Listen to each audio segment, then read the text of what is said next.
কেরানীগঞ্জের রূপালী ব্যাংকে জিম্মি করে ডাকাতির চেষ্টা, যৌথ বাহিনীর রুদ্ধশ্বাস অভিযানে ডাকাত দলের আত্মসমর্পণ।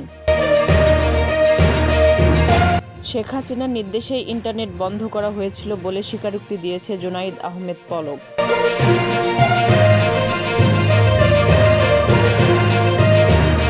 বগুড়া ৬ আসনের সাবেক এমপি রিপু গ্রেপ্তার।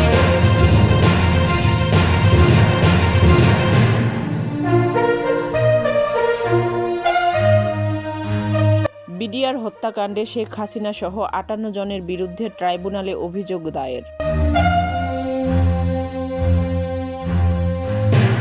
গুপ্ত হত্যার প্রতিবাদে টিএসসিতে ছাত্র জনতার সমাবেশ।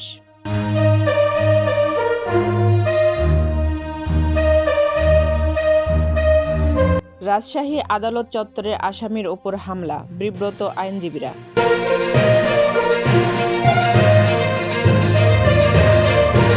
অন্তর্বর্তীকালীন সরকার ৬২৬ জনকে পালাতে সহযোগিতা করেছে, দাবি ইনকিলাব মঞ্চের।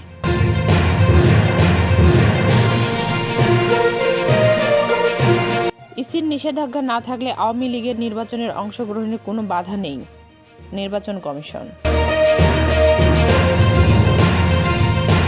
নির্বাচনের সুনির্দিষ্ট রোডম্যাপ দেওয়া হয়নি বলে মন্তব্য করেছেন মির্জা ফখরুল ইসলাম আলমগীর।